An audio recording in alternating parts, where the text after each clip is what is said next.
Então, a gente está encerrando esse ano e nossa reflexão vai ser em cima de Atos, capítulo 2, mas parte da nossa reflexão hoje, ela tem a ver com o que os três vão compartilhar aqui, e o Sérgio vai compartilhar um pouco, o Bruno e o Johnny vão compartilhar um pouco desse ano,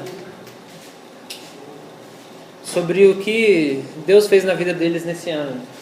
Pode começar com você, Johnny. Então, eu não consigo dizer só desse ano, porque eu entrei na igreja aqui em novembro do ano passado, então vou falar um pouquinho mais do ano, assim, do que Deus fez na minha vida e do que Ele tem feito. Para começar, assim, minha vida mudou da água para o vinho. Um dia eu estava fazendo uma coisa, no outro dia eu estava aqui na igreja fazendo algo totalmente diferente. Mas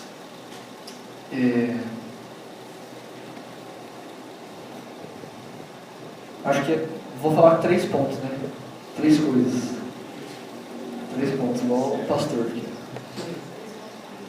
O primeiro é que eu encontrei uma liberdade em Jesus que eu não encontro, assim, não encontrei em lugar nenhum. Eu vivi sempre uma mentira, assim, cada grupo de amigos, cada grupo que eu encontrava, eu era uma pessoa diferente, né? E depois que Jesus me encontrou, né, eu consegui ver Ele de verdade, eu sou livre, assim, né? E isso reflete na minha relação com as pessoas, que eu posso me abrir muito mais com os meus amigos, com a minha família, com o pastor, eu posso compartilhar coisas do meu coração, coisas que eu vivo, né? E sem medo, assim, eu posso ser eu mesmo em qualquer lugar, de qualquer jeito.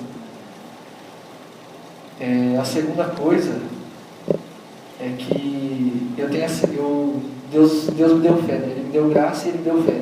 Fé é um dom de Deus. Paulo diz isso em Efésios, que fé é uma coisa que Deus que dá.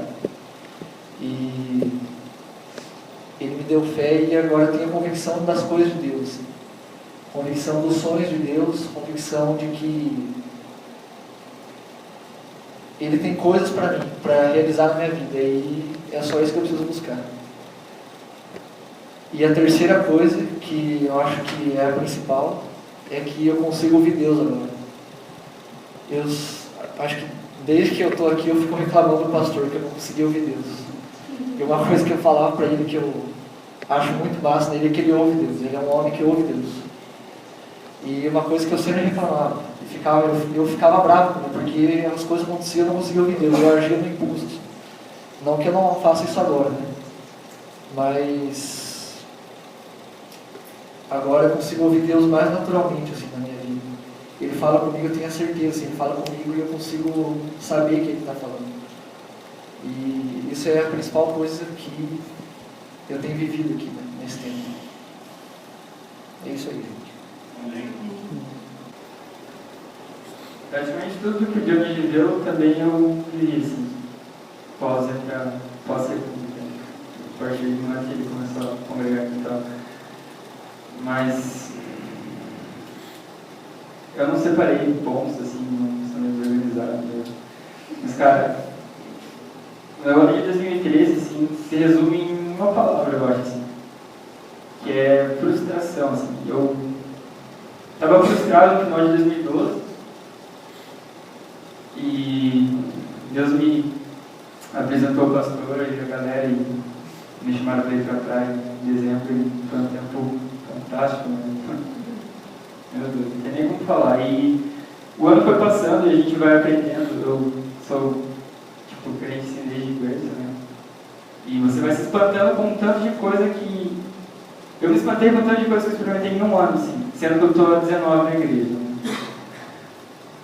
Só que é massa porque Deus é maravilhoso, Ele vai te tratando em todas as áreas da sua vida, Ele não deixa passar nada, Ele te faz crescer em tudo e acho que o meu principal defeito, assim, é a minha ansiedade, assim, eu sou desesperado, cara, pelo amanhã, não consigo descansar nem confiar nele. O pastor falou sobre isso hoje também.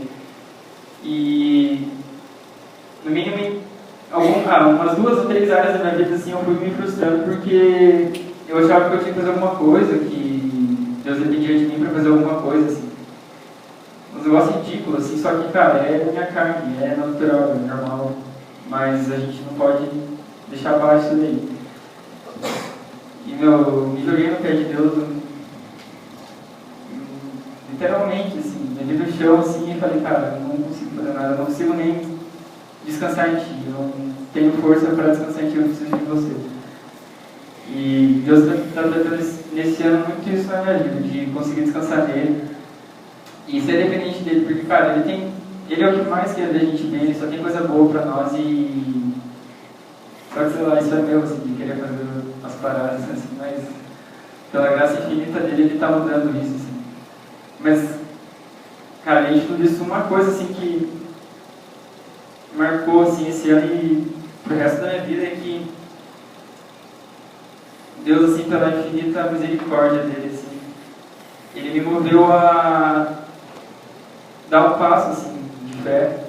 E eu lembro até hoje, assim, já estava conversando com o pastor e falei, cara, eu não aguento mais só isso, assim. Já tenho muito, já, só o fato de eu ser salvo, de ele me fazer levantar da cama todos os dias e me dar tudo que eu tenho, assim. Esse ano foi um ano muito abençoado financeiramente, assim, sem morrer uma palha, assim, Deus é louco. Mas Você trabalhou, né? Foi mal. Não, também, mas enfim. Cara, e eu vi que tinha muito mais, assim. Hoje eu consegui enxergar um pouco mais esse Deus infinito, assim. Porque, cara, Deus é gigante e ele tem muito mais do que a gente possa imaginar, né?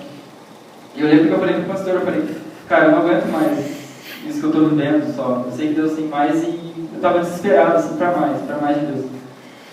O Arthur falou pra mim, o pastor Arthur falou, compra um livro e tal. Daí a gente começou um discipulado assim, penso que, foi muito de Deus, assim. A gente terminou semana passada esse livro, assim.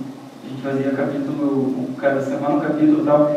E Deus começou a moldar meu caráter, assim, me tornar mais parecido com Ele. Que é um negócio que eu nunca imaginei que ia acontecer, assim. Eu achei que ia ser um crente filosão, assim, eu ia pro céu e pronto. Mas Deus é muito bom e, não tem muito o que falar, só que eu me sinto amado demais aqui, eu me sinto acolhido aqui, eu choro com um monte de gente, eu falo dos meus defeitos para todo mundo, eu ouço, mas, cara, eu me sinto tipo naquele sofá, sabe aquele sofá bem mole, assim, que você deita, mas o sofá te abraça?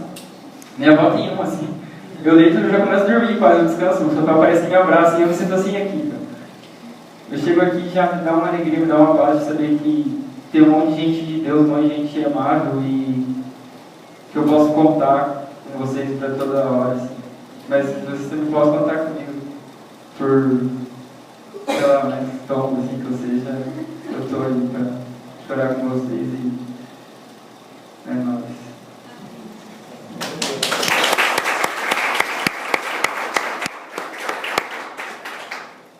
Então, eu pensei em 3 coisas. A primeira, eu acho que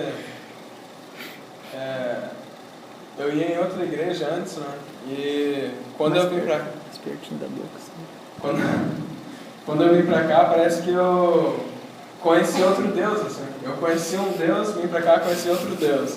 Parece que, nossa, uma coisa louca, assim, mesmo. Parece que eu me converti de verdade aqui, porque eu comecei a conhecer a graça, assim. Porque antes eu vivia pela lei, a lei era o Deus da lei, era o Deus que ia me massacrar a qualquer momento. E aí, a partir do momento que eu vim aqui, eu conheci outro Deus, conheci Jesus, eu conheci o amor, e isso mudou a minha vida, assim.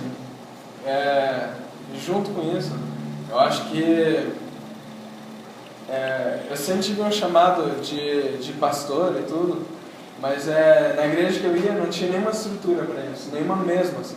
E eu sempre soube que eu ia ser um pastor, assim.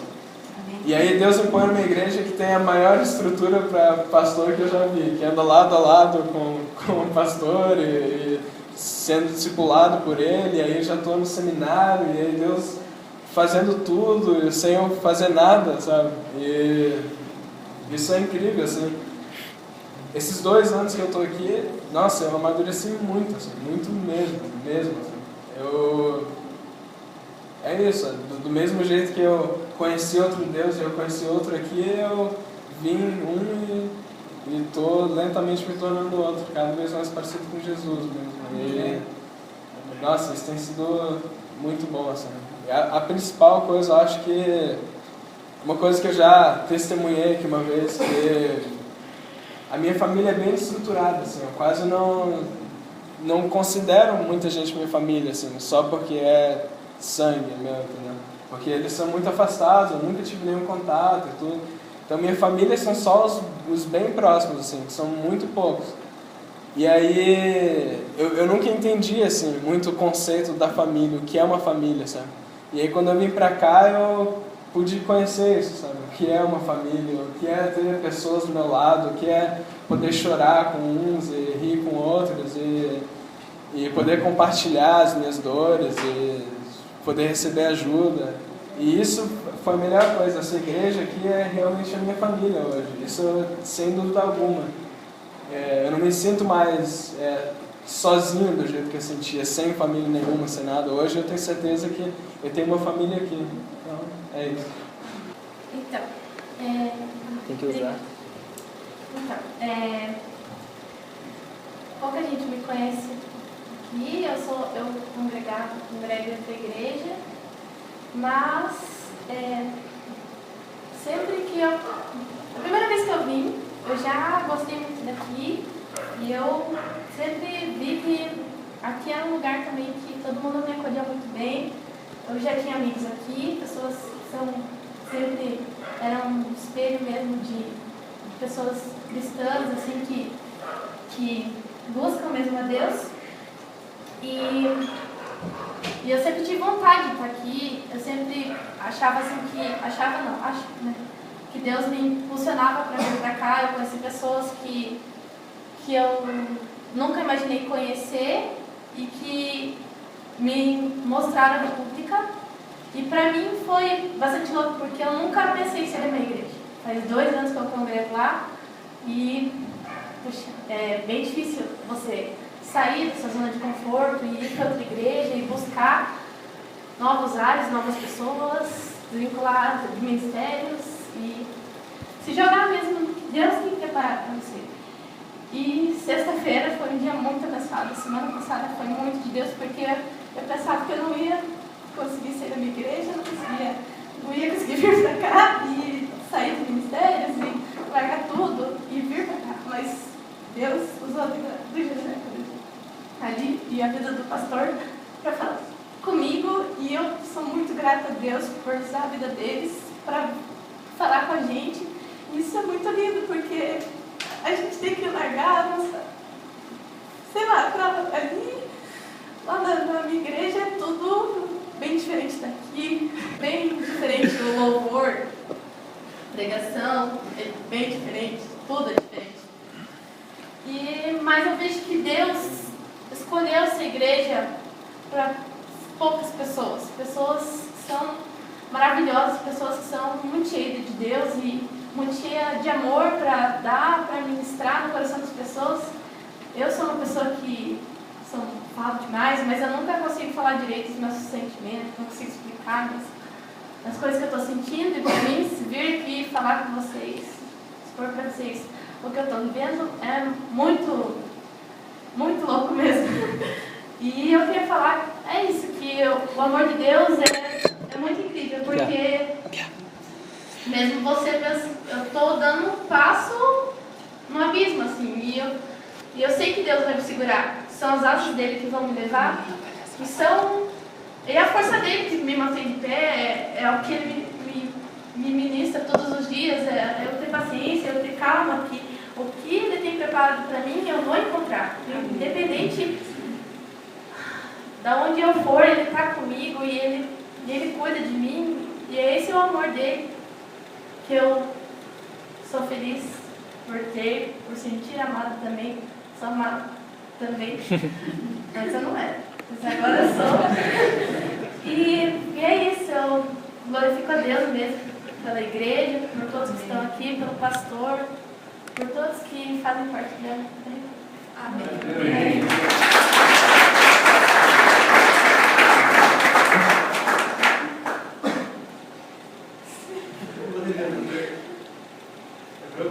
Vem, Dini. É. Vai que tá acabando o tempo. Não, nós ajudamos você a parar. Quero que você fale desse ano, o que Deus fez esse ano na sua vida. É a média de 3 minutos. Vamos lá.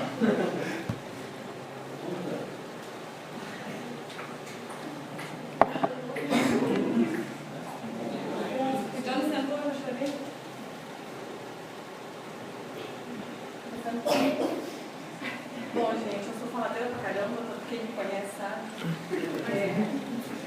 Eu poderia ficar aqui, acho que uma semana falando assim, o que Deus fez na minha vida nesse ano, né? Eu faz 7 anos que eu tô aqui em Curitiba e, assim, vou falar uma coisa assim, que me marcou mais esse ano, né? Que foi eu ter conseguido ter amigos. Que era uma coisa que eu não tinha. Desde quando eu cheguei aqui, desde o ano passado, antes de entrar na igreja, eu não tinha nenhuma amiga, não podia falar com ninguém. A minha amiga era só minha sogra, né? E minha cunhada, mas aí já é meio suspeito, não estava muito para falar qualquer coisa.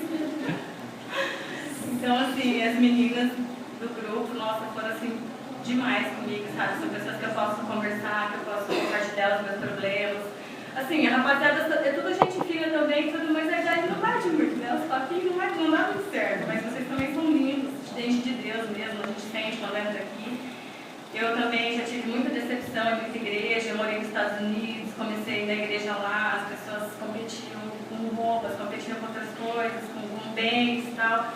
E aí isso foi me afastando da igreja, sabe? Porque também, eu não tinha o entendimento que eu tenho hoje, né? Eu vim de outra igreja também, onde a gente não sabia das coisas como a gente sabe aqui. Eu não sei o que tem nessa igreja, mas a gente entra aqui e a gente fica sabendo que Jesus existe de verdade.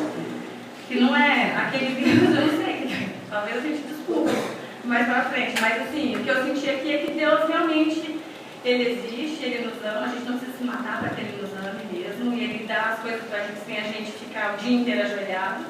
Porque é isso que a gente aprende, que a gente tem que fazer para Ele, para que Ele faça pra gente. E aqui eu acho que a gente aprende que Deus é lindo, é maravilhoso, Ele é misericordioso e Ele faz por você pelo que você tem no seu coração. Né? E Ele vai trabalhando no seu coração. Foi isso que eu aprendi aqui, que antes eu não sabia. E aí isso transformou muito a minha vida com a minha família, com o meu marido, com os meus filhos. Eu aprendi que eu sou amada, que Deus me ama de qualquer forma, que eu não preciso ficar linda, boazinha, dizendo tudo sim para as pessoas, para que as pessoas gostem de mim. Não preciso receber todo mundo na minha casa e acabar com todo o meu feriado, com o meu dia, tudo para poder agradar todo mundo, porque eu não preciso agradar todo mundo assim. Porque Deus se agrada do que eu sou com Ele. E eu se Ele está se agradando de mim, muitas pessoas estão. Quem não está, fazer o quê? Eu tenho que agradar a Deus. É isso que eu aprendi aqui, que eu tenho que agradar a Deus. É isso que eu estou fazendo e estou seguindo muito bem. Amém.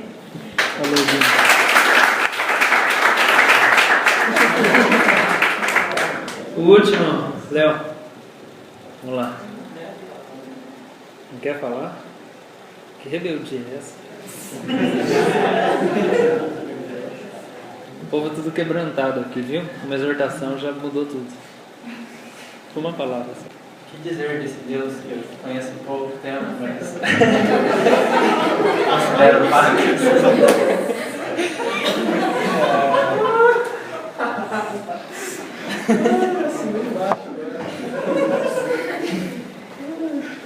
Então, esse ano foi muito diferente para mim.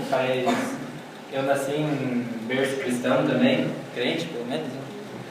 E lá em casa eu tinha apoio assim pra. Não vou falar disso desse ano. Fala do que. Pode falar tudo que você quiser. Lá em Confessar casa os pecados, tudo. Lá em casa eu nunca tive muito apoio, assim, tive na real. Eu tive um tempo quando minha avó era viva ainda, tipo, ela querendo ou não, ela levava a família inteira pra igreja. O jeito dela, ela cativava todo mundo, levava todo mundo pra igreja. Daí quando minha avó morreu, tipo, eu ia na igreja, mas daí tipo, todo mundo parou de ir.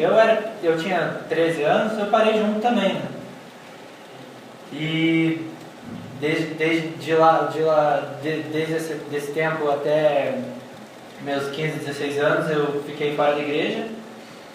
Foi quando uns amigos chamaram para ir para a Congrega. Da Congrega eu conheci outro Deus do que eu conhecia. E aqui, que nem o Bruno falou, tipo, o pessoal te acolhe muito. Nossa, te acolhe muito. Que nem aquele sofá da avó mesmo. O pessoal te acolhe demais. E eu vim pra cá cheio de problemas, vim pra cá sujo, afundado em pecado, cheio de problemas que eu mesmo não via.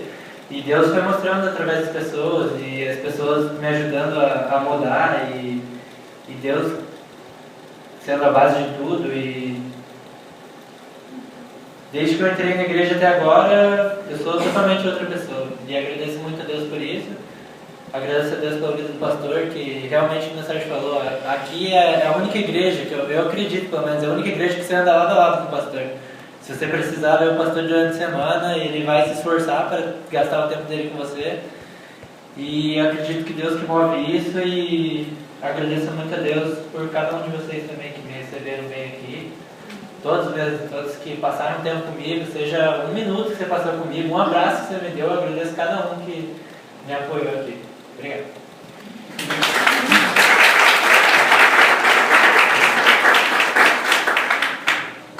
Isso, né? Isso que vocês ouviram por um pouco tempo é o que acontece quando o reino chega. Quando o reino de Deus chega. Isso é o reino de Deus. Quando o reino chega, a vida das pessoas são transformadas. Elas descobrem para que elas nasceram e elas encontram um significado para a sua vida. Então, de uma maneira, se você perceber, todas as pessoas falaram algumas coisas em comum, como descobrir quem Deus era, descobrir que eu era amado. Quando a gente conhece Jesus de fato, essas coisas acontecem na nossa vida. E talvez tenha gente aqui no nosso meio que não conheceu Jesus ainda. É por isso que não descobriu quem Deus é por isso que não se sente amado. Esse é um convite para você.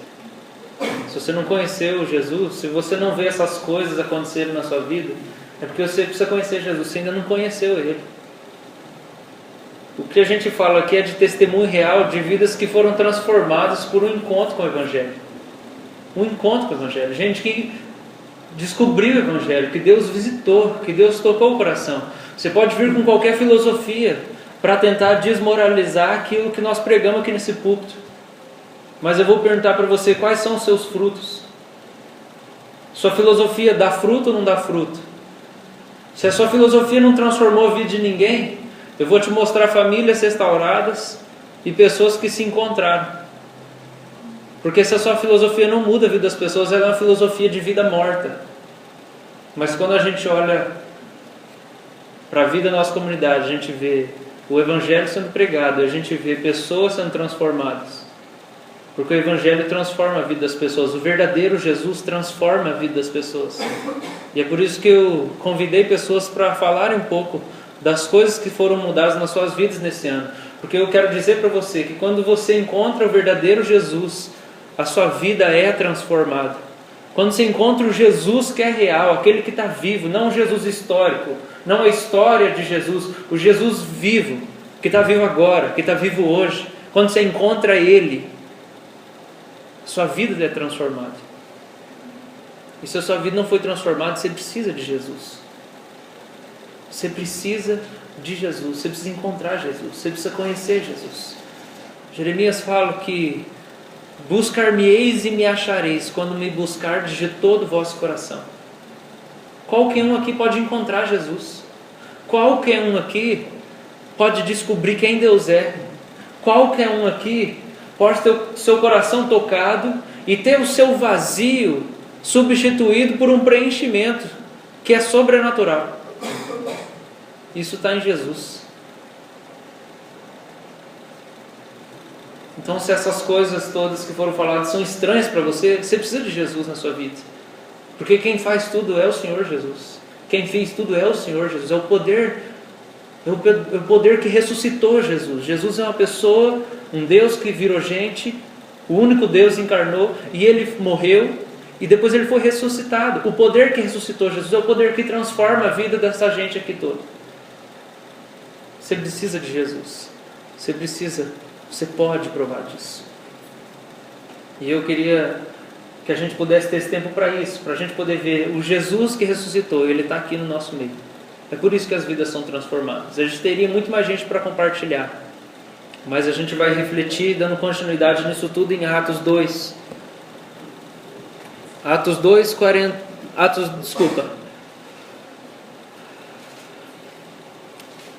2:14. E a gente vai falar hoje sobre quando o reino chega. Quem é da intercessão pode ir, fica à vontade. A gente vai falar hoje sobre quando o reino chega. O que acontece quando o reino de Deus chega. Então, a gente vai meditar em cima de um versículo específico, mas a gente vai ler vários. Então, Atos 2:14. Quando a gente abre lá em Atos 2:14, o que acontece é que Atos diz isso, Jesus morreu, Ele ressuscitou, Ele apareceu para os apóstolos e para centenas de pessoas, e quando Ele aparece, Ele deixa algumas coisas, Ele relembra algumas coisas, e quando Ele aparece, Ele chega e Ele fala o seguinte: vocês esperem em Jerusalém, esperem, porque daqui a algum tempo o Espírito Santo vai descer sobre vocês, e o Espírito Santo vai dar poder para vocês, para transformar a vida das pessoas, e a vida de vocês mesmos. O Espírito Santo, que é Deus, vai vir sobre vocês, porque eu estou indo para o Pai.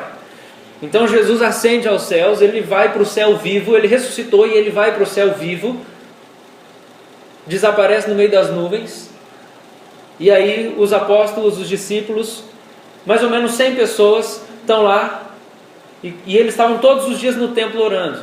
E um certo dia, quando eles estavam lá, o Espírito Santo vem, no tempo de Pentecostes, numa festa que Deus estabeleceu lá no Antigo Testamento, que é a festa de Pentecostes, e eles estavam lá, no tempo dessa festa de Pentecostes, o Espírito vem sobre eles.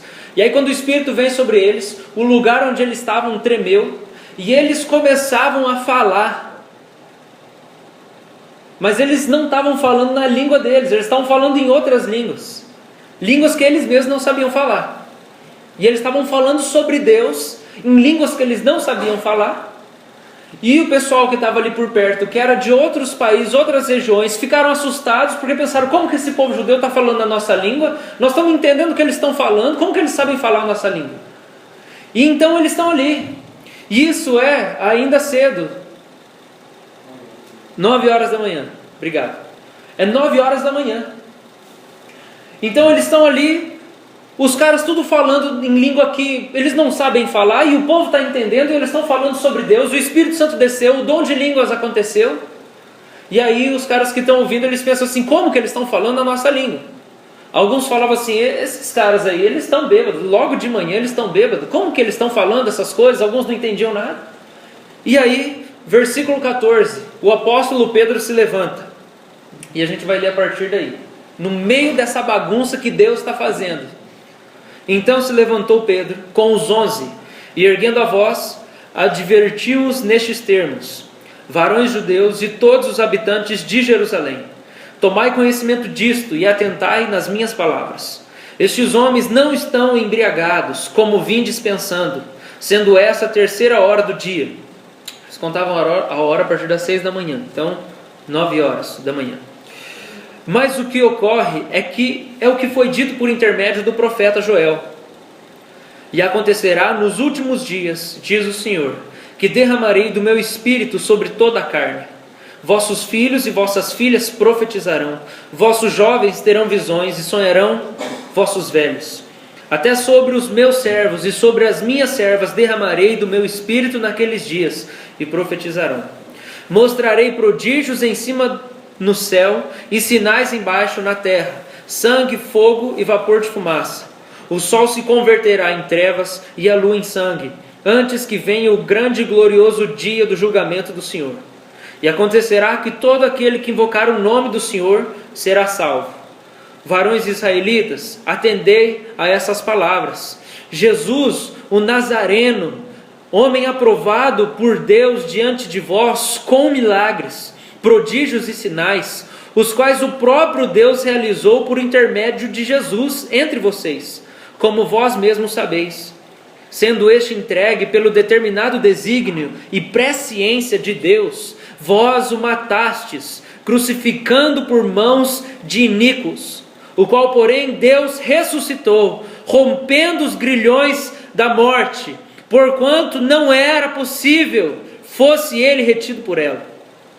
Porque a respeito dele, diz Davi, diante de mim via sempre o Senhor, porque está à minha direita, para que eu não seja abalado. Por isso se alegrou o meu coração e a minha língua exultou. Além disso, também a minha própria carne repousará em esperança, porque não deixará a minha alma na morte, nem permitirás que o teu santo veja a corrupção. Ele está falando de corrupção do corpo. O corpo, Davi está profetizando acerca de Jesus, de que o corpo de Jesus não seria corrompido pela morte. Ou seja, o corpo de Jesus não apodreceria, não veria corrupção, porque Deus ia ressuscitar e não ia dar tempo do corpo de Jesus se decompor. Versículo 28. Fizeste-me conhecer os caminhos da vida, encher-me-ás de alegria na tua presença. É Davi ainda falando. Irmãos, seja-me permitido dizer-vos claramente a respeito do patriarca Davi, que ele morreu e foi sepultado, e o seu túmulo permanece entre nós até hoje. Então Pedro está falando, Davi não estava falando dele mesmo nesse momento, porque o corpo dele viu a corrupção. Davi estava falando acerca de um descendente dele, que é Jesus. Versículo 30. Sendo, pois, Davi, profeta, e sabendo que Deus lhe havia jurado que um dos seus descendentes se assentaria no seu trono, Davi, prevendo isto, referiu-se à ressurreição de Cristo, que nem foi deixado na morte, nem o seu corpo experimentou corrupção. Gente, isso é maravilhoso. Isso não é maravilhoso? O corpo de Jesus não apodreceu, porque Deus ressuscitou ele antes disso acontecer. Isso é fantástico. 32. A este Jesus, Deus ressuscitou. Eu fico fascinado toda vez que falo que Deus ressuscitou Jesus. Do que todos nós somos testemunhas. Por quê? Porque Pedro está falando todos nós somos testemunhas, porque Jesus tinha aparecido para boa parte daquela gente. Então ele fala, Deus ressuscitou Jesus. E de Jesus nós somos todos aqui testemunhas, porque nós vimos Jesus ressuscitado. Versículo 33.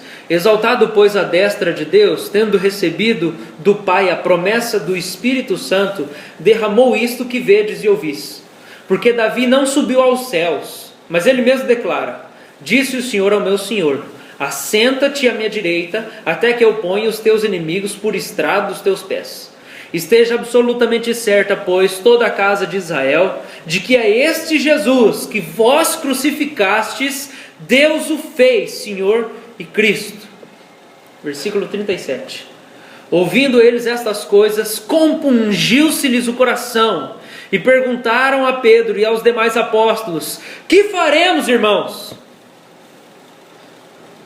Isso que a gente lê no versículo 37 é o que acontece quando a mensagem do Evangelho entra no coração do descrente como uma espada. Quando a palavra de Deus entra no coração, a única coisa que o cara que não conhece Deus consegue pensar e dizer, então o que eu vou fazer? O que me resta fazer? Jesus foi crucificado, Deus ressuscitou ele, o que eu vou fazer com a minha vida agora? Como que eu vou viver? Como que eu posso participar de tudo isso que aconteceu? O que nós vamos fazer agora? Em alguns momentos a gente vê no Novo Testamento que a pergunta era um pouco diferente. Ela é assim, que faremos, pois, para sermos salvos? Porque quando a gente entende o Evangelho, a gente entende que não tem nada mais importante na nossa vida do que se envolver com a causa de Cristo. E aí imediatamente que Pedro fala essas coisas, o coração deles é compungido, quebrantado, eles entendem, eles creem, e eles falam, o que nós vamos fazer agora, Pedro?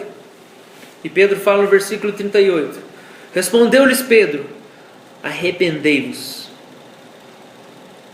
arrependei-vos, arrependei-vos, e cada um de vós seja batizado em nome de Jesus Cristo, para a remissão dos vossos pecados, e recebereis o dom do Espírito Santo, pois para vós outros é a promessa, para vossos filhos e para todos os que ainda estão longe, isso é, para quantos o Senhor, nosso Deus, chamar. Não tem legado melhor do que esse.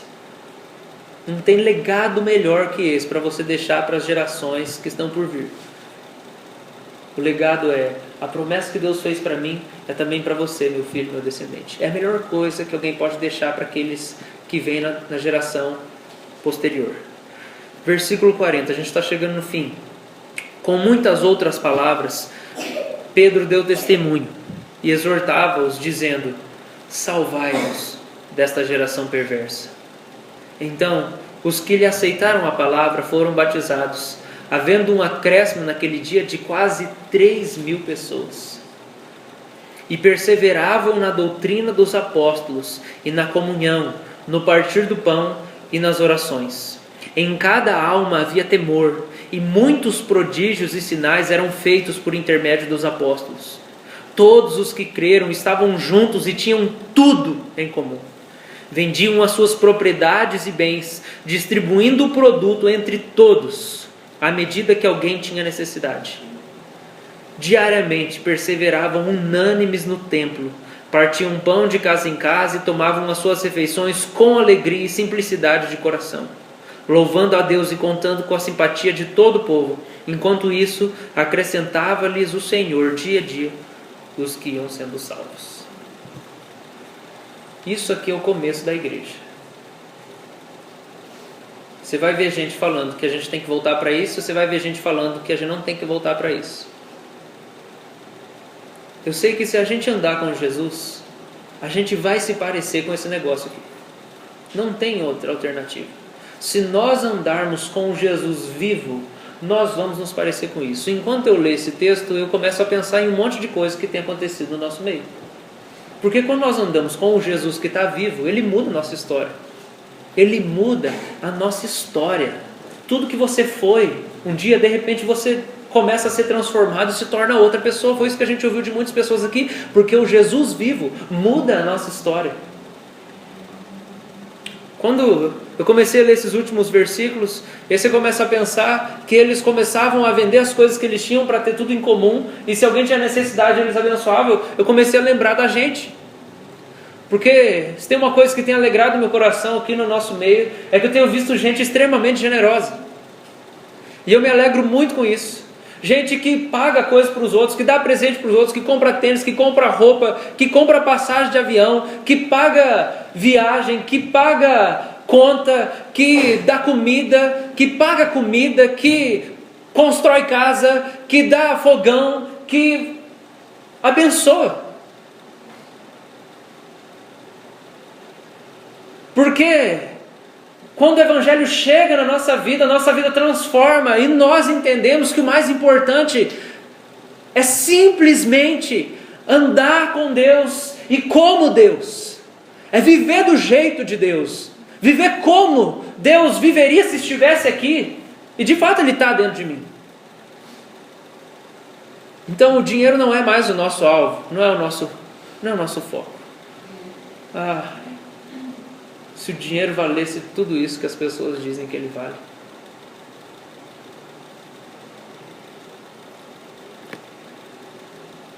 Então, quando a gente olha para esse texto, a gente vê que o reino chegou.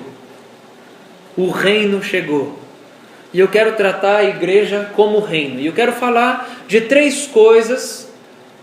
E isso aqui, eu quero que você grave para você. 3 coisas que acontecem quando a gente vive no reino. E 3 coisas que todo mundo busca quando vai para uma igreja. São essas 3 coisas. Nós vamos falar sobre essas 3 coisas. E eu quero tratar a igreja como reino, porque Jesus fala sempre do reino. O reino de Deus está próximo. Arrependei-vos, pois. Jesus fala isso muitas vezes.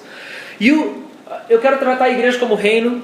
E o reino não é um local físico. A igreja não é um local físico. Mas eu quero tratar o reino como um ambiente construído por pessoas que amam a Deus.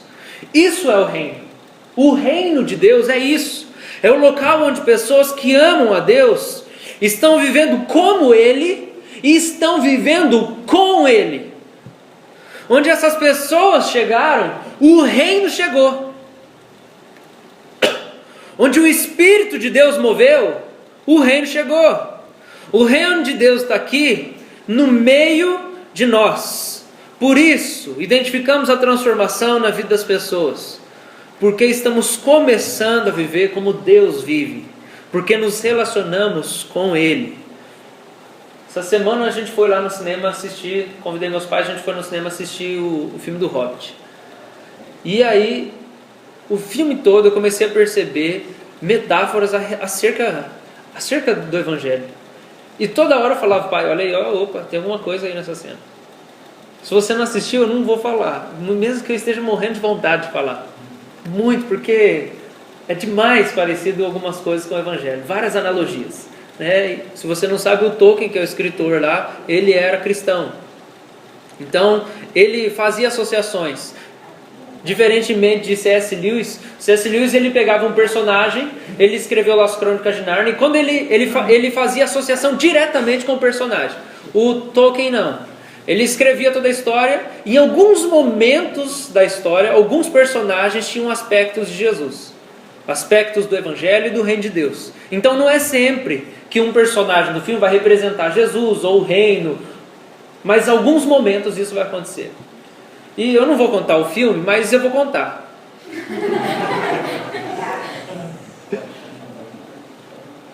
Porque a história, né? A história é a história, gente. Então, eu não vou contar nada do filme, eu vou contar um pedaço da história, eu não vou contar o que acontece lá no cinema. Mas todo mundo sabe qual é a história. E a história é que os anões querem ir lá tomar o reino deles de volta. Essa é a história do Hobbit. Os anões querem tomar o reino de volta. Então tem um punhado de anão, que eu não lembro o número, sabe? Olha lá que engraçado, hein? Começamos bem. 12. Os 12 anões. Não é a Branca de Neve, né? Não é. Então, os 12 anões, eles têm um rei, que é o Thorin. E aí, só que eles são um reino sem pátria. É um rei sem pátria, eles não têm um lugar. É um rei que tem 11. É um rei que tem 11 cidadãos do seu reino. Então, né, que reino maravilhoso. Tem 12, tem 11. E aí eles vão resgatar o lugar lá, que está sob o domínio das trevas. O dragão. E a história é essa. E aí, gente, isso aí é o Evangelho. Por quê? Porque a história do reino de Deus é essa. Jesus vem, cata lá os 12, e o objetivo de Jesus é estabelecer o reino nesse lugar onde as trevas estão dominando. Quem que é o príncipe desse mundo? É o diabo. A Bíblia nos diz que o príncipe desse mundo é Satanás. E a palavra de Deus nos diz, se eu não me engano é 1 João, que Jesus veio desfazer as obras de Satanás. E ele veio estabelecer o reino de Deus aqui. E quando a gente olha para aqueles anões do filme, eles estão indo fazer a mesma coisa.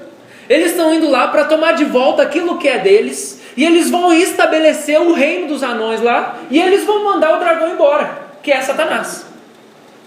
Gente, isso é o reino. Aonde esse povo chegou, o reino chegou. Aonde o Espírito de Deus moveu, o reino chegou. O reino de Deus, Jesus fala, ele está dentro de vós. Então, pessoas transformadas constituem o reino de Deus. Paulo nos diz o seguinte: porque o reino de Deus não é comida nem bebida, mas alegria, justiça e paz no Espírito Santo. Quando eu quero descrever características que estão presentes quando o reino de Deus chega. A Igreja Universal do Reino de Deus, ela tem essas características. Se ela não tem essas características, é porque não é a Igreja do Reino de Deus. Não é a Igreja do Reino de Deus. São coisas que nós precisamos ter, manter e desenvolver para que o reino chegue com mais força no nosso meio e em nós mesmos. Então, se analisarmos esse mesmo versículo que eu falei, ele já contém os elementos. O versículo que eu citei é: o reino de Deus não é comida nem bebida, mas justiça, paz e alegria no Espírito Santo. Então, primeira coisa, paz. Por que o reino é paz? Porque eu tenho paz com Deus através de Jesus, que resolveu minha confusão com Ele. Minha alma está bem e eu tenho um relacionamento saudável com Deus. Então eu tenho paz. Relação com Deus, estou em paz. Justiça. Eu sou justo e trato o outro não privando de seus direitos. Eu sirvo com justiça, eu sou honesto, porque Cristo me concedeu direitos, me tratando com direitos, então eu sou uma pessoa justa que trata os outros com direitos. Então paz, eu tenho paz com Deus, justiça, as minhas relações são transformadas e eu sirvo. Alegria no Espírito Santo, eu sou alegre porque eu tenho pessoas que me amam e que me servem, eu sou cuidado, eu não vivo sozinho. E é isso que nós vamos analisar a partir desse texto, que a gente leu todo de Atos. Por quê? A gente vai ficar só no versículo 42, especialmente no versículo 42, que diz: e perseveraram na doutrina dos apóstolos, na comunhão, no partir do pão e nas orações. Primeira coisa que eu quero trazer para nós, são 3 coisas que todo mundo que vai para uma igreja procura isso, são 3 coisas que o reino de Deus oferece, onde o reino está, essas coisas acontecem. Primeira coisa, amadurecimento do homem interior. Amadurecimento do homem interior. As emoções e as certezas espirituais são consideradas nas Escrituras como residentes no mesmo local, o coração. A profecia de Ezequiel diz que Deus dará um novo coração para nós. No coração estão as fontes da vida. Provérbios 4:23. O nosso coração é onde estão os nossos sentidos espirituais e emocionais. Tudo se mistura, apesar de não ser a mesma coisa. Então as minhas convicções de fé, elas estão no meu coração, e as minhas emoções humanas também estão no meu coração. Se mistura, mas não é a mesma coisa. Por isso que o coração ele é enganoso. O Novo Testamento fala muito sobre o homem interior. Quem eu sou interiormente. Se eu tirar uma foto do meu coração, eu vou estar tirando uma foto do meu homem interior.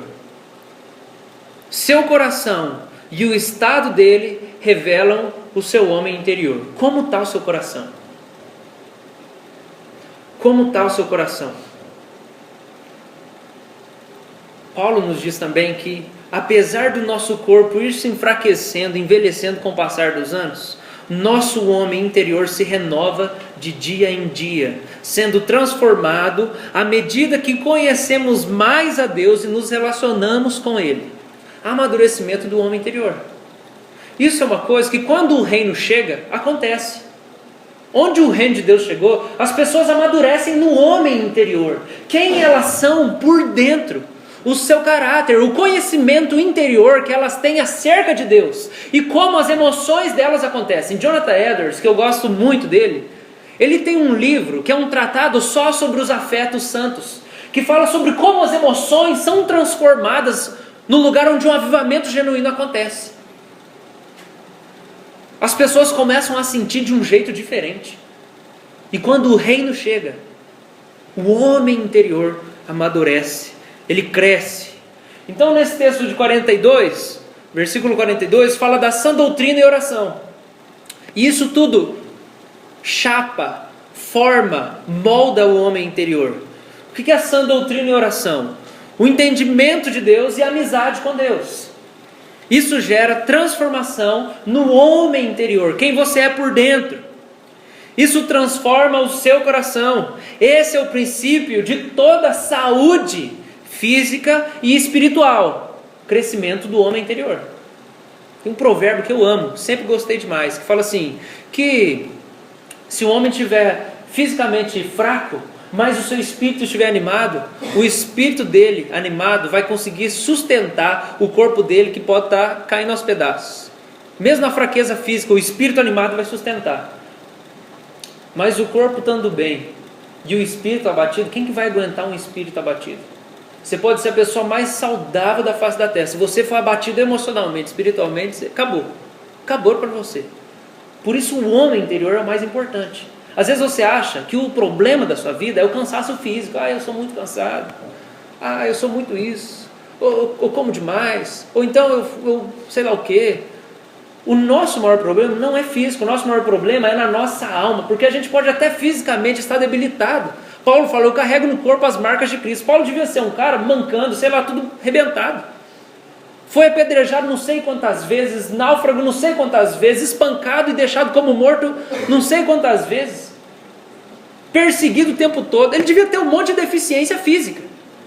Mas o que sustentava a caminhada de Paulo? Era o espírito renovado. O espírito, o homem interior amadurecido. Quando o reino chega, o homem interior, ele amadurece.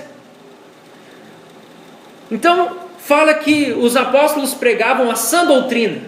Essa semana eu vi lá na internet, junto com o Léo, uma campanha da Dove, que as mulheres entravam numa sala, elas não viam o cara, e tinha um cara com uma prancheta, e aí o cara ficava olhando para a prancheta, as mulheres aqui mais para lá, e ela ia se descrevendo, e o cara ia desenhando ela.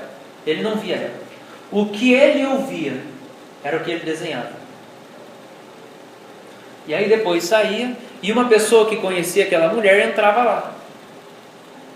E aí começava a descrever ela. E aí o cara fazia um outro desenho, só ouvindo. E depois mostrava os dois desenhos. E aí mostrava que a mulher se achava muito feia. Ela se descrevia de uma maneira que quando o cara ia desenhando, ia ficando um negócio meio feião assim. E aí quando a outra pessoa que conhecia ela começava a descrever, ele ficava bem mais bonito. Para dizer que as mulheres são mais bonitas do que elas acham que elas são. A pregação da sã doutrina é mais ou menos assim. Porque o meu papel como pastor e como pregador, e o seu papel como alguém que traz a mensagem do Evangelho, você é a pessoa que descreve, e aquele que ouve é quem só desenha as coisas que você está descrevendo, porque ele não conhece. Porque a fé vem pelo ouvir, e ouvir da palavra de Deus, ouvir da palavra de Cristo, ouvir da pregação do Evangelho. Então as pessoas que não conhecem o Evangelho, que não contemplaram Jesus, elas escutam o que você diz, e sem ver, elas escutam, e elas começam a criar uma caricatura de quem Jesus é. E de repente, quando a pessoa está lá, criando aquela caricatura, e dentro da cabeça dela, ela vai formando o quebra-cabeça de tudo que você vai ensinando acerca de Jesus, de repente, em um certo momento, no meio do caminho, ela se dá conta de como aquilo que ela está desenhando é tão lindo. É tão lindo, mas é tão lindo, que ela fica apaixonada por aquele desenho. E aí ela pode dizer, agora eu vi quem é Jesus. A sã doutrina é a descrição de quem Deus é. Isso aí transforma o homem interior. Ouvir a pregação da sã doutrina. É isso que eu faço quando eu estou aqui. Eu descrevo o que eu vi de quem Deus é. Eu preciso ver Deus toda hora, senão vocês estão perdidos. E o meu julgamento vai ser muito pior que o de vocês. Porque a Bíblia assevera duramente contra os falsos mestres, aqueles que ensinam erroneamente. Então, eu tenho mais responsabilidade que vocês em algum sentido. Porque eu sou um mestre, porque eu sou um pregador, porque eu sou um pastor das ovelhas de Deus. E o meu papel é ver aquilo que vocês não viram.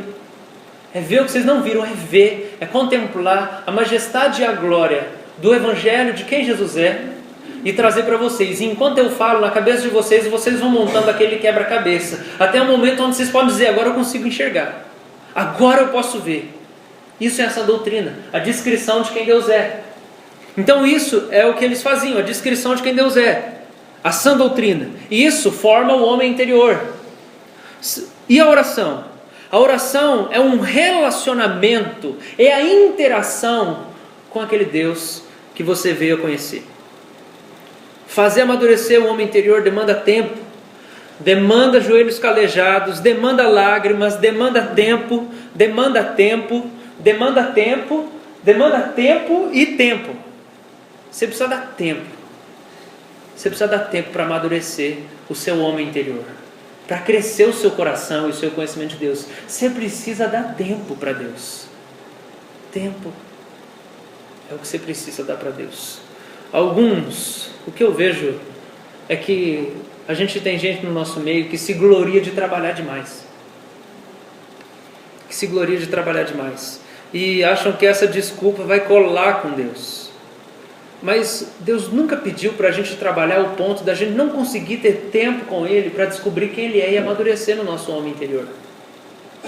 No dia que você for prestar contas para Deus, não vai colar essa que você não tinha tempo porque você tinha que trabalhar ou porque você tinha que estudar. Não vai colar isso, porque isso é mentira. Isso é uma mentira. Se você tentar provar para si mesmo que você não tem tempo para dar para Deus, para ficar sozinho com Deus, para conhecer Deus, para buscar a face de Deus, você está enganando a si mesmo, mas isso não cola, porque isso não é verdade. Deus nunca nos pediu para trabalhar numa medida onde a gente não conseguisse ter tempo para conhecê-lo. só a gente olhar para o rei Davi. Você quer alguém com mais responsabilidades e encargos do que o rei de uma nação? Ao mesmo tempo, quando a gente lê sobre Davi, ele era apaixonado pela presença de Deus. E ele escreve, muitas vezes, e uma das vezes ele escreve assim: eu porém invocarei a Deus, o Senhor me salvará. Tarde, manhã e ao meio-dia, farei as minhas queixas e lamentarei, e ele ouvirá a minha voz. O rei de uma nação tem muita coisa para fazer. Tem muita coisa para fazer. Mas para ele o mais importante de tudo era conhecer Deus. O nosso trabalho nunca é desculpa para a gente não conhecer Deus e não ter intimidade com Deus. Para de dar essa desculpa para você. Eu não posso, eu tenho que estudar. Minha faculdade é muito difícil, pastor. Eu não posso, eu tenho que trabalhar porque está muito difícil a situação. Deus nunca nos pede isso. O rei Davi é um exemplo para nós nesse sentido. Eu quero citar aqui 2 pensamentos de A.W. Tozer. É meu propósito instigar nos leitores um anseio mais profundo pela presença de Deus. É justamente a ausência desse anseio que nos tem conduzido a esse baixo nível espiritual que presenciamos em nossos dias. Uma vida cristã estagnada e infrutífera é o resultado da ausência de uma sede maior de comunhão com Deus. A complacência é inimigo mortal do crescimento cristão. Se não existir um desejo profundo de comunhão, não haverá manifestação de Cristo para o seu povo. Ele espera que o procuremos. Um outro pensamento. O cerne da mensagem do Novo Testamento é a comunhão entre Deus e a alma remida, manifestada em um livre e constante intercâmbio de amor e pensamento. Esse intercâmbio entre Deus e a alma pode ser constatado pela percepção consciente do crente. É algo consciente esse intercâmbio entre você e Deus. É uma experiência pessoal, isso é, não vem através da igreja como corpo, mas precisa ser vivida por cada membro. E é uma experiência consciente. Isso é, não se situa no campo do subconsciente, nem ocorre sem a participação da alma, mas é perfeitamente perceptível, de modo que o homem pode conhecer essa experiência. Você percebe a sua aproximação de Deus? Porque quando a gente aproxima de Deus, é perceptível. É perceptível. É necessariamente perceptível quando você se aproxima de Deus. É consciente. E é individual. Cada um de nós precisa experimentar isso. Cada um de nós. Segunda coisa para nós. Primeira coisa, que quando o reino chega, acontece amadurecimento do homem interior. Você cresce interiormente. O seu coração cresce, o seu coração fica mais vivo, bate com mais força. Segunda coisa, o texto diz para nós que perseveravam na doutrina dos apóstolos e na comunhão. Segunda coisa, que quando o reino de Deus chega, acontece, é o amor protetor da família da fé. É o cuidado, é ser cuidado, o amor protetor da família da fé. Alegrar-se é algo que nos empurra para além de nós mesmos. Então, quando o reino chega, Jesus conta uma parábola de 2 versículos, que é a parábola que eu fiz a minha exegese de grego, que é a parábola do tesouro escondido. E Jesus fala que quando aquele homem acha o tesouro escondido numa terra, ele vai e vende tudo que tem, transbordando de alegria, ele compra aquela terra porque tem um tesouro lá. E ninguém sabe, mas ele sabe. E ele vende tudo que ele tem para poder comprar aquilo. Esse texto fala de alegria. Quando a gente conhece o reino de Deus, quando a gente tem um encontro com Jesus, a alegria transborda do nosso coração. E a alegria é algo que sempre nos empurra para além de nós mesmos. Quando a gente está alegre, a gente quer dividir a alegria. Não é verdade? Quando você está empolgado, alegre, você quer falar para alguém, você quer mexer com alguém, abraçar alguém, falar, você fica afobado, você quer dizer o que você está sentindo, você está feliz, você quer sorrir, você fica bobo. A alegria sempre nos empurra sem exceção, para além de nós mesmos. A alegria é inimiga da solidão. E quando o reino de Deus chega, o homem interior amadurece, a alegria vem, e a gente prova do quê? Do amor protetor da família da fé, porque a gente passa a se deixar fazer parte de uma família, e a gente passa a se permitir ser cuidado por pessoas da fé, porque a gente entende que elas são as únicas capazes de nos cuidar do jeito que nós precisamos, mesmo que ela vá nos machucar muitas vezes. A família da fé vai te machucar. Você não precisa ter medo disso, porque vai acontecer com certeza. Você não precisa ter medo. Não tem essa dúvida. Você vai ser machucado pela igreja. Mas é ela mesma que vai te curar também. Ela também que é instrumento de Deus para cuidar de você. É o amor protetor da família da fé. E é isso que acontece, a comunhão que tinha na igreja primitiva. Família e alegria são duas coisas que se misturam. Por outro lado, ser cuidado e amado é algo que nos enche de alegria. Então é um ciclo. O reino chegou, você transborda de alegria, você vai se relacionar. E aí quando você vai se relacionar, você é cuidado e cuida de outros, aquilo gera mais alegria e aquilo se torna um ciclo, onde o reino que está dentro de você, o homem interior que amadurece no conhecimento de Deus, te empurra para os relacionamentos com aqueles que conhecem o mesmo Deus, se entregaram para o mesmo Deus, e de repente você está num ambiente de amor. E você vive isso. E você prova disso. Porque como o meu objetivo não é ser rico, porque o meu tesouro está no céu, eu não tenho problema em te abençoar e cuidar de você. Então eu vou deixar você se sentir amado.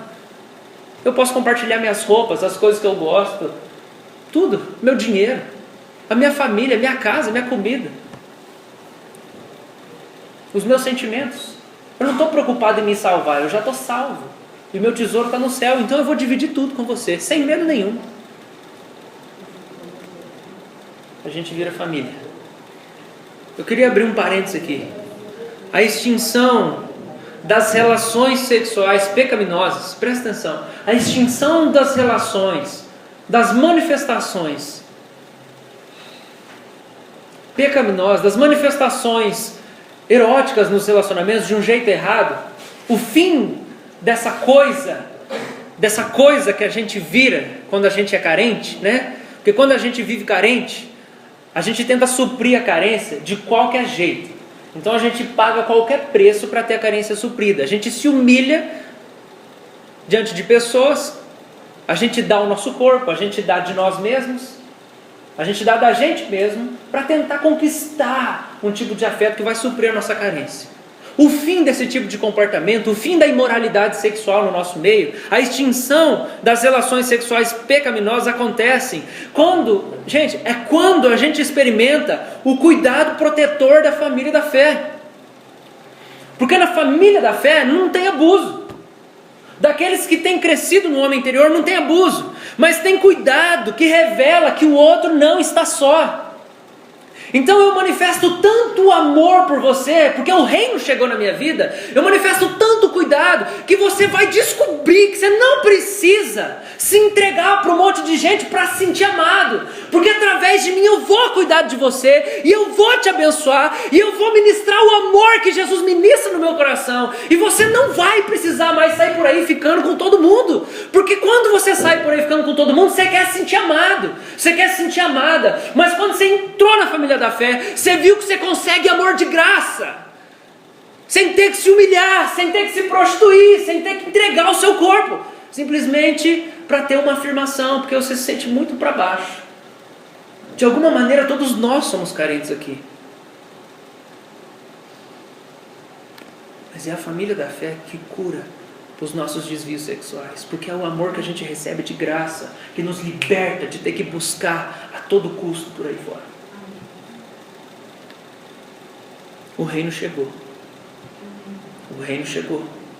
O homem interior está sendo transformado.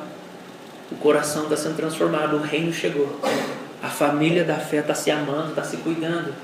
Eu não preciso mais me machucar em troco de um elogio, em troco de um carinho, de um cafuné, em troco de uma passada de mão, porque eu não sinto cuidado, eu não tenho toque físico da família da fé. O reino chegou e isso acabou. O reino chegou. A gente aprende a ser cuidado da maneira correta. O que muita gente fala daqui, da nossa igreja, né? Hoje mesmo ouvi 2 pessoas falarem sobre a mesma coisa. Sobre como a gente vive uma simplicidade. E como a Dini foi uma pessoa que falou que foi para igrejas onde parecia que era desfile de moda, dependendo do domingo. Né? E isso é uma coisa muito legal aqui. Porque a gente que vai para a igreja ou vai para qualquer lugar querendo desfilar, é gente que também está carente, está querendo chamar atenção para o seu corpo, porque não acho que nada mais presta nela. Então eu vou chamar atenção para o meu corpo, para talvez alguém me valorize. Então, é muito legal a gente ver simplicidade aqui. Porque a gente descobriu que a fonte não é a bajulação das pessoas, a fonte é conhecer Jesus. A fonte é amadurecimento do homem interior. E se alguém chega aqui para o desfile de moda, vai cair do salto, porque a gente não está nem para isso, né? Vai chegar e ver o pastor pregando de meia, porque estava incomodando o tênis. Então você veio perfumado, sim, hoje eu vou achar o varão. E aí quando chega aqui, né? Gente, eu acho que é assim que Jesus vai fazer em algum momento no nosso meio. Que as prostitutas vão vir para o nosso culto. Elas vão chegar com os decotão, com as mini saias. Os travestis vão chegar tudo assim. E quando chegar tudo pomposo, a gente vai chegar e vai abraçar e vai beijar com todo carinho. Porque a gente não tem problema em demonstrar a nossa afetividade, porque nós estamos sarados. Nós estamos curados da nossa carência sem fim. Porque a gente se cuida. Então eu não tenho medo de manifestar o meu carinho por você. E eu não tenho medo de você manifestar o seu carinho por mim. Eu não tenho medo de você me elogiar. Eu não tenho medo de você fazer um cafuné. Eu não tenho medo de você manifestar, porque o reino chegou. Então quando chegar alguém extremamente extravagante, a gente vai amar com toda a pureza e vai cuidar e vai servir.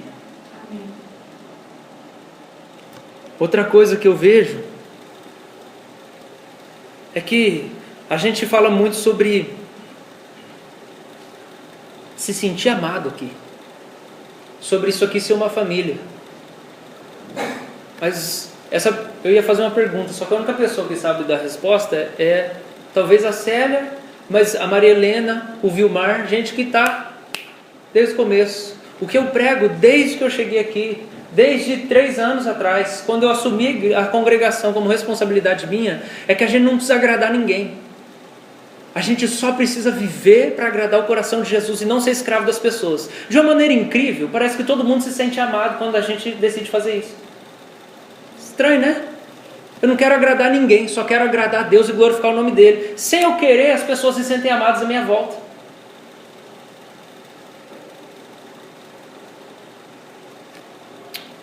Primeira coisa, quando o reino chega, o crescimento do homem interior. Meu coração é transformado, minha relação com Deus progride, experimento de um progresso. Segunda coisa, eu sou cuidado. Eu experimento o amor protetor da família da fé. E a terceira coisa, e são essas 3 coisas que alguém sempre procura quando vai atrás de uma igreja, um genuíno convertido, é o serviço sacrificial. E são essas 3 coisas que vão te fazer crescer, que vão te fazer amadurecer, vão transformar a sua história. Você tem uma relação profunda com Deus que é ajudada pela igreja, você se sentir cuidado pelas pessoas da igreja e você ter na igreja, no reino, um lugar para você servir, para você poder fazer alguma coisa. Então sua relação com Deus é melhorada, você se sente amado e você ama alguém. São essas 3 coisas. É muito simples ser igreja. É exatamente simples. Jesus não trouxe nada complicado. Pelo contrário, ele fala assim: isso aqui o meu Pai revelou para os pequeninos. São para os pequeninos, não são para os grandes mestres, são para os pequeninos. E a terceira coisa é essa, serviço sacrificial. Quando a gente olha no texto, fala que era o partir do pão. De casa em casa eles iam partindo pão. O partir do pão. Partir do pão significa: aquilo que eu tenho, eu prefiro ter pela metade para que você possa ter. Serviço sacrificial, eu abro mão de tudo para poder servir você. Ou talvez daquilo que realmente você só precisa. Porque se eu abrir mão de tudo, Deus também vai prover de outro jeito para mim mesmo. E esse é o serviço sacrificial. A graça, né, algo que algumas pessoas falaram aqui, o Sérgio, o Léo, sobre esse Deus que eles conheceram. Que é um Deus de graça, um Deus de amor, um Deus de carinho. eu quero dizer que a graça não é o contrário de sacrifício. Isso foi o que eu ouvi da boca do Ed Renekiewicz quando eu estava lá em São Paulo, e eu gostei muito, eu anotei. Graça não é o contrário de sacrifício. Graça é o contrário de mérito. Eu não recebo as coisas que eu recebo de Deus por mérito. Não quer dizer que eu não tive que me sacrificar para viver aquelas coisas, mas o meu sacrifício não é digno de eu receber aquilo lá, porque não é por mérito. Graça é o contrário de mérito. É inevitável que nós tenhamos que fazer sacrifícios para manifestarmos o reino de Deus. Então a gente falou de crescer individualmente com Deus, a minha relação com Deus, né? E é muito legal ouvir do Gustavo as coisas que ele tem provado de Deus. Quando ele está lá na casa dele, ele conta: eu fiquei assim, assim, assado, aí Jesus falou comigo, o Espírito Santo falou comigo, isso. Relação dele com Deus. Aí ele fala assim: eu catei a Bíblia e fui para o parque ler a Bíblia. E fui ler a Bíblia. E fiquei lá e passei a tarde lá, porque senão eu ia pecar. Crescimento da relação com Deus. A gente falou de ser cuidado, você ser pastoreado, você ser amado. Estava vindo no caminho conversando com o Leandro. E o Leandro está falando sobre isso. Pastor, aquele dia que nós jogamos truco na igreja, pastor. O videogame estava lá na igreja, nós fizemos um churrasco. Pastor, como aquilo me fez bem, como aquilo me edificou. Eu falei: você está sendo pastoreado, cara. Isso é ser pastoreado, é você ser cuidado e ser amado. É a segunda coisa que a gente falou. E a terceira coisa, servir sacrificial. Você precisa servir. A gente precisa servir dentro do reino. Você precisa se sacrificar por um outro alguém. Isso faz parte do reino de Deus. Você é religado com Deus, você é amado pelas pessoas, agora você precisa manifestar isso aí. Você não pode ficar guardando isso só para você. Qual foi o último sacrifício que você fez como resposta à cruz da graça? Qual foi o último sacrifício que você fez para servir alguém? Pensa aí. Por favor, não fala que foi vir na igreja, porque eu acho que a gente está bem longe disso, né? O Lucas talvez esteja um pouquinho perto, mas quando a gente conhece a realidade dos africanos que andam 5, 6, 7 horas só para chegar no culto, a gente vê que a gente não faz sacrifício nenhum para vir para cá. Mas a minha pergunta é: quando foi a última vez que você fez um sacrifício pelo reino? Sabe por que às vezes você está morrendo? É porque você precisa servir.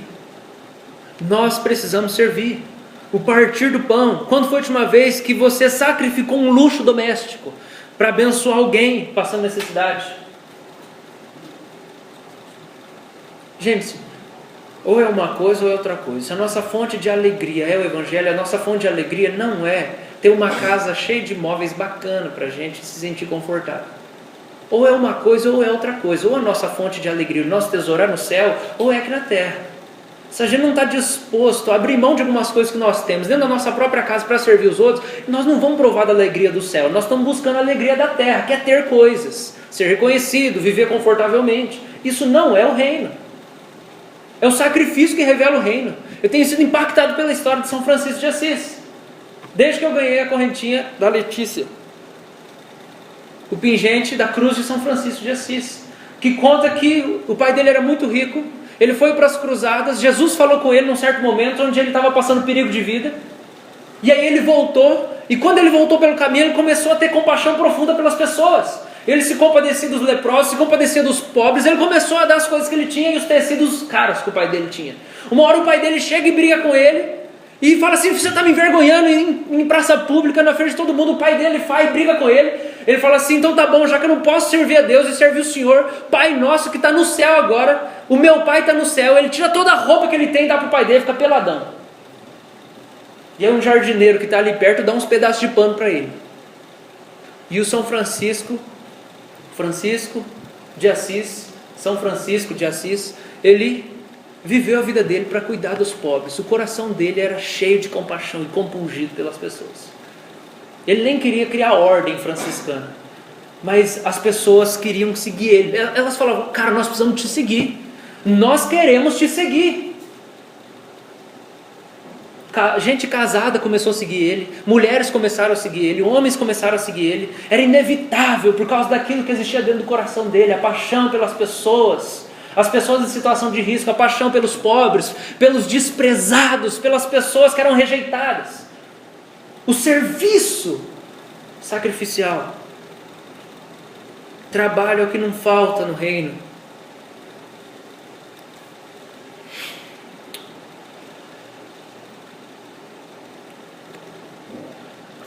Você precisa achar o seu lugar aqui dentro. Sabe por quê? Deixa eu falar uma coisa. Só vir no culto não vai satisfazer o seu coração. Não vai. Se você não está disposto a se envolver com alguma coisa, a se engajar em algum projeto, se você não está disposto a descobrir o seu dom, o seu chamado, o seu talento, como que você vai servir o reino de Deus? Você. Se você não está disposto, daqui a alguns meses, talvez 1 ano ou 2 anos, você não vai estar mais aqui. Porque esse lugar não vai ser bom para você o suficiente. Porque você não foi criado para ficar só recebendo. Então você vai desviar daqui a um tempo se você não descobrir qual é o seu papel dentro do reino de Deus. Se você não servir. Você precisa descobrir. Tem muita coisa para fazer aqui, ó. O negócio da limpeza. A gente precisa de gente para fazer escala de limpeza. Para fazer a limpeza na semana que vem. O Sérgio viaja amanhã, mês de janeiro, mês de fevereiro. A gente precisa de gente. Às vezes é uma coisa simples. Nós precisamos servir. Sabe por que a gente não consegue servir muitas vezes? É porque a gente está cansado. A gente não consegue servir a Deus porque a gente está cansado. E eu queria que você captasse esse pensamento. É só quando eu descanso totalmente em Deus e eu coloco os meus cuidados, os meus anseios, as minhas preocupações, as minhas neuras aos pés de Jesus, aí eu provo de um descanso sublime, uma coisa inexplicável, é que Deus pode colocar no meu coração um fardo que vai me fazer desejar me mover na direção de alguma coisa. É só quando eu estou completamente descansado em Deus, é que Deus pode me dar trabalho para servir a Ele. Então sabe por que muitos de nós não sabemos para que nós servimos no reino? Porque falta descanso em Deus, porque falta crescimento, amadurecimento do homem interior. Falta espiritualidade na sua vida. E eu estou falando de espiritualidade, é comunhão com Deus mesmo, intimidade com Deus, ouvir Deus, chorar com Deus, buscar Deus, amar Deus, querer encontrar Deus, ouvir Deus, Deus o centro da sua vida, tudo que você deseja, tudo que você quer.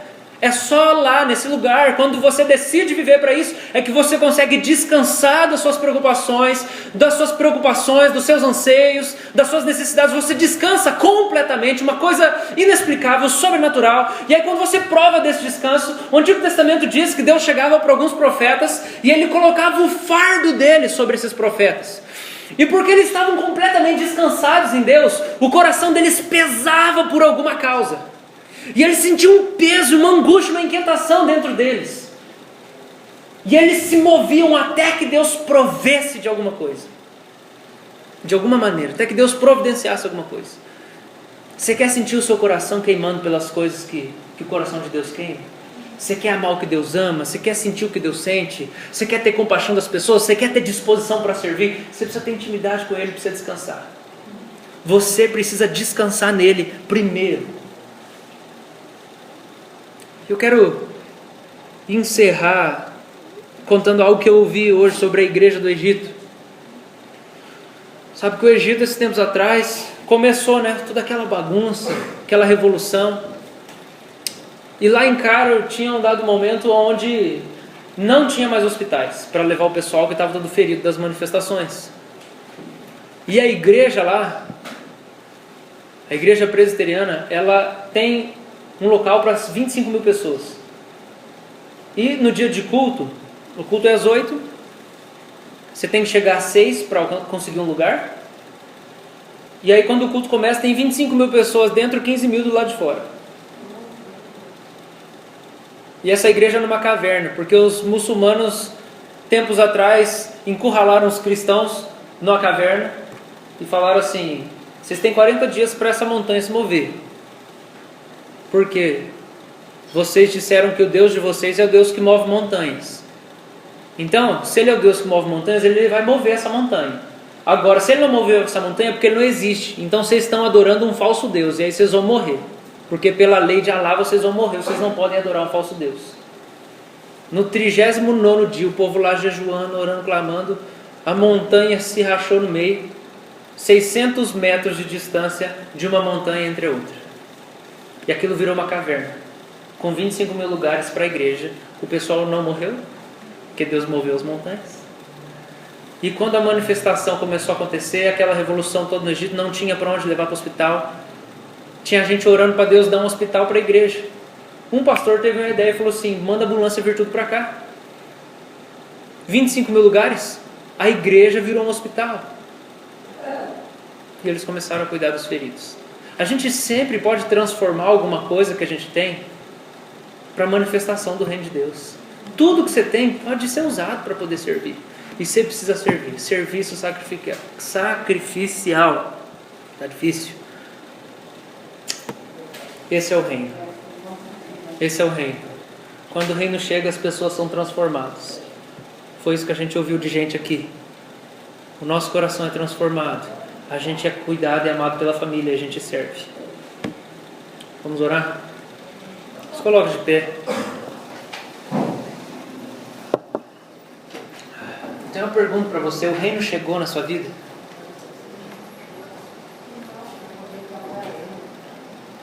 O reino chegou na sua vida? Minha pergunta para você. Quando você escuta tudo que foi dito aqui, quando você escuta os testemunhos, quando você escuta a palavra de Deus sendo pregada, minha pergunta para você é: o reino chegou na sua vida? O reino de Deus chegou na sua vida? Essas coisas fazem parte da sua vida? Se o reino não chegou na sua vida, e você está fazendo a pergunta: que faremos, pois? É a resposta que Deus dá. Se o reino não chegou na sua vida, arrependei-vos, e cada um de vós seja batizado em nome de Jesus Cristo para a remissão dos vossos pecados, e recebereis o dom do Espírito Santo. Arrependimento do que, pastor? Arrependimento porque Deus não é o centro da sua vida. Jesus não é o seu rei. Se arrependa. Mas como assim, pastor? Se arrependa porque você não glorifica, você não sabe glorificá-lo. Se arrependa. Mas eu não sei como orar, eu não sei como fazer. Se arrependa. A forma é o de menos. Abre o seu coração e pede para Jesus entrar, e pede para o reino chegar em você. Vamos orar? Eu queria que você orasse primeiro.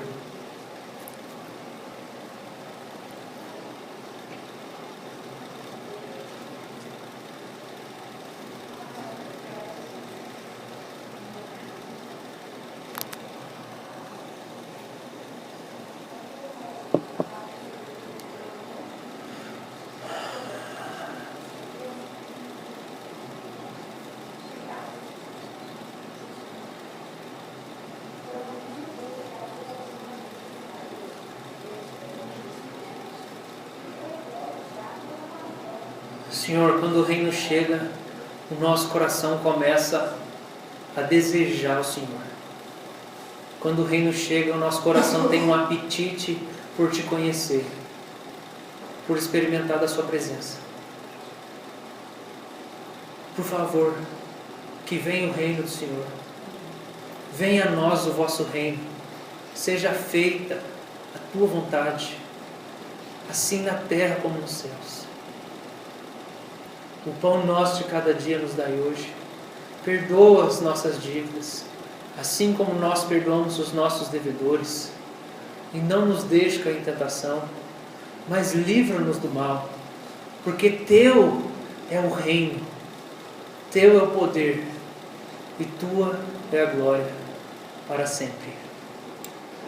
E que o amor fraterno do Pai, o sangue de Jesus, e o confronto e consolo e o arrependimento do Espírito Santo seja com cada um de nós, hoje e sempre.